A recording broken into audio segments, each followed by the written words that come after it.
Qu'est-ce qui se passe dans notre pays? Premièrement, Kabila ne veut pas quitter son pays et ne veut pas organiser les élections. C'est pour ça que nous sommes aujourd'hui obligés de marcher.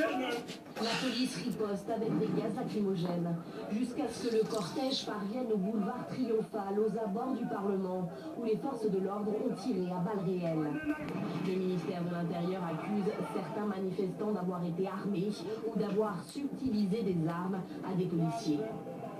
Les tristes et douloureux bilan provisoire de ces actes de barbarie et d'extrême sauvagerie se présentent de la manière suivante. 17 morts, dont 3 policiers et 1 brûlé vif et 14 civils parmi les pillards. Des pillages et des incendies criminels ont visé des bâtiments publics, des permanences de formation politique de la majorité, des symboles du pouvoir en place essentiellement.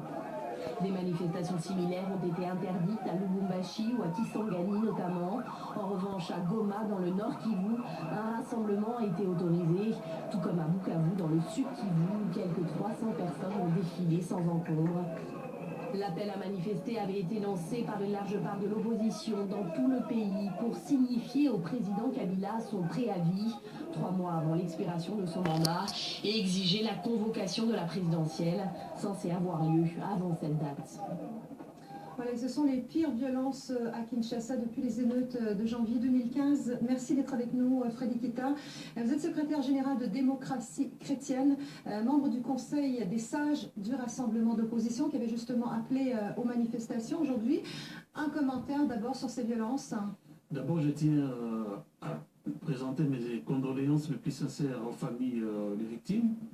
Parce que, d'abord, je veux préciser une chose, la marche a été autorisée par le pouvoir en place, mais on n'a pas compris cette répression barbare de la part de ce régime. Elle avait été autorisée, puis finalement interdite dans un second temps. C'est la garde républicaine vêtue en tenue des policiers qui a commencé les provocations. Et la population aussi a réagi. Malheureusement, ça s'est mal tourné. Quand M. Bochab parle de 17 morts, non, nous avons compté au jour d'aujourd'hui 32 morts et 57 blessés graves.